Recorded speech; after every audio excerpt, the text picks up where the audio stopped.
di sini saya Arif Maulana akan melakukan pembahasan soal UAS Polban. Untuk nomor satunya yaitu adalah ada soal berikut merupakan nilai mata kuliah matematika mahasiswa teknik sipil suatu kelas.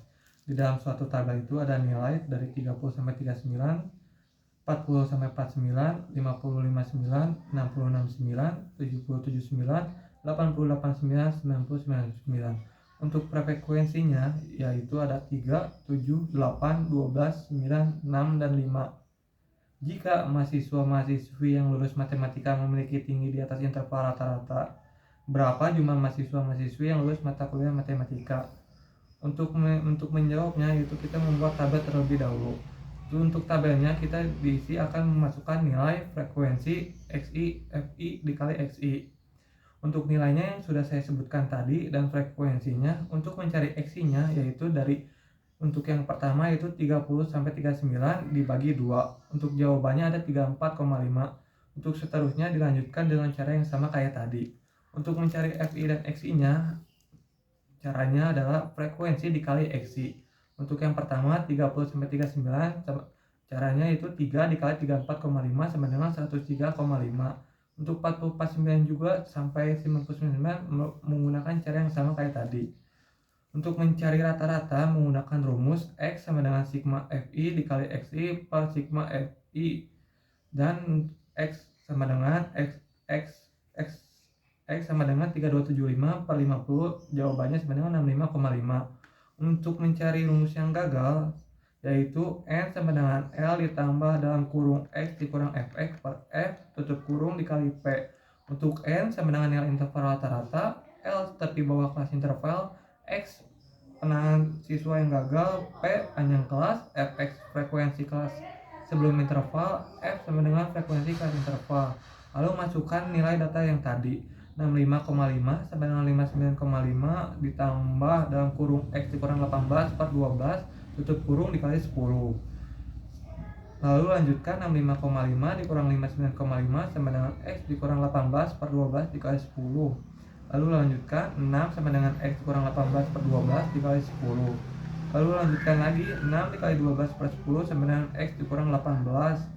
Lalu 7,2 sama dengan X kurang 18, X sama dengan 18 ditambah 7,2, X sama dengan 25,2, X nilai akhir sama dengan 25 orang.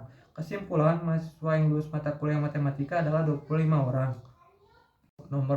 Soal nomor 2. Katakanlah 80% dari semua perusahaan konstruksi baru melaporkan bahwa mereka menghasilkan keuntungan di tahun pertama. Jika sampel 10 perusahaan konstruksi baru dipilih, temukan probabilitas bahwa tepat 6 akan menghasilkan keuntungan pada tahun pertama. Untuk menjawab soal ini, kita menggunakan distribusi binomial.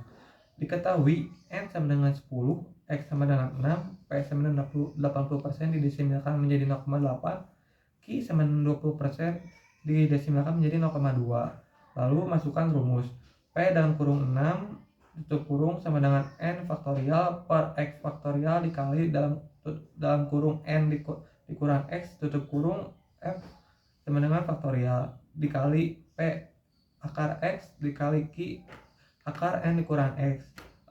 N sama dengan banyak sampel, X sama dengan harapan sukses, P sama dengan peluang sukses, Q sama dengan peluang gagal.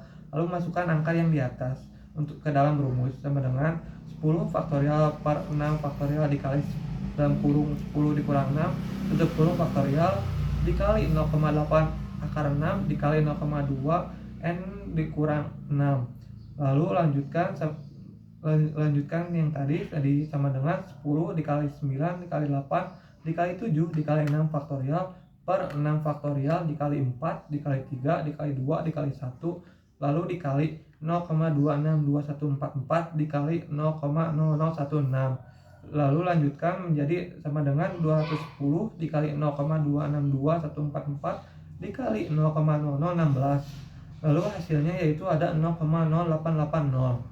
Untuk nomor 3, seorang insinyur sipil ingin menyelidiki ketepatan waktu kereta listrik dengan mempertimbangkan jumlah perjalanan kereta. Dalam sampel, 50% kereta ditunjukkan ke Jakarta, 30% ke Depok, dan 20% ke Bogor. Probabilitas kereta yang datang terlambat di Jakarta, Depok, dan Bogor masing-masing adalah 40, 35, dan 25. Jika masinis memilih sebuah kereta secara acak dari kelompok ini, berapakah probabilitas bahwa tujuan kereta tersebut adalah Jakarta? Untuk menjawab soal ini, kita menggunakan teorema Bayes. Diketahui A sama dengan terpilihnya kereta ke Jakarta, B sama dengan terpilihnya kereta ke Depok, C sama dengan terpilihnya kereta ke Bogor. Di sini ada rumus, yaitu P dalam kurung A per 50% sama dengan 0,5, P dalam kurung B sama dengan 30% sama dengan 0,3, P dalam kurung C sama dengan 20% sama dengan 0,2. Lalu lanjutkan lagi, masih diketahui P dalam kurung TA tutup kurung sama dengan 40% sama dengan 0,4, P dalam kurung TB tutup kurung sama dengan 35% sama dengan 0,35, P dalam kurung TC sama dengan 25% sama dengan 0,25. Lalu ada P komplement A sama dengan 60%, P dalam kurung T komplement B sama dengan 65%, P dalam kurung komplement C sama dengan 75%. Lalu di sini ada P dalam kurung A komplement. Lalu masukkan rumus. P dalam kurung A komplement sama dengan P dalam kurung A dikali P dalam kurung komplement A per P dalam kurung A dikali P komplement A ditambah P dalam kurung B dikali P komplement B ditambah P dalam kurung C dikali P dalam kurung komplement C.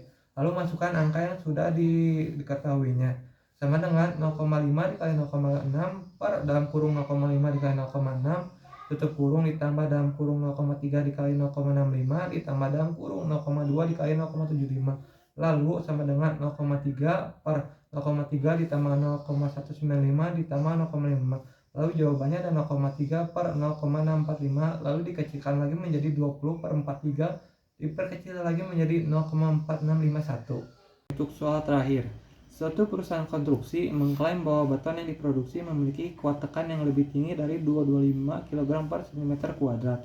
Dilakukan uji dengan terhadap 10 sampel beton, didapat data sebagai berikut. Dalam kurung Kg per cm kuadrat, yaitu 223, 226, 229, 220, 219, 223, 230, 225, 227, 222. Apakah pernyataan dari perusahaan konstruksi tersebut bisa diterima? Gunakan A sama dengan 5%, T dalam kurung 9 dikurang 0,05 sama dengan 1,833. Untuk menjawab soal ini kita akan menggunakan yaitu regresi linear. Hipotesisnya yaitu HO titik 2 mu sama dengan 225 kg per cm kuadrat. Kekuatan tekan beton sama dengan 225 kg per cm kuadrat.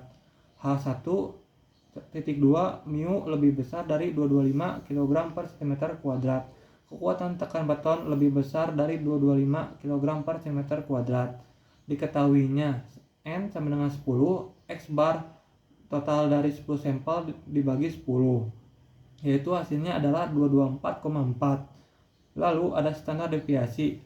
Standar deviasi ini ada rumus, yaitu menggunakan akar dari akar sigma dalam kurung XI dikurang X bar per N dikurang 1 tutup kurung 2. Lalu jawaban standar deviasinya yaitu ada 3,657. Untuk T sama dengan 9.2 0,05 tutup kurung sama dengan 1,833. Statistik uji. T sama dengan X bar dikurang mu awal per S garis miring akar N. Lalu masukkan data yang tadi, yaitu ada 224,4 dikurang 225 per 3,3657 per akar 10. Lalu jawabannya itu ada min 0,518. Untuk daerah kritis yaitu sudah digambar, akan saya lampirkan di belakang. Kesimpulannya adalah terima HO, maka kekuatan beton adalah sama dengan 225 kg per cm kuadrat.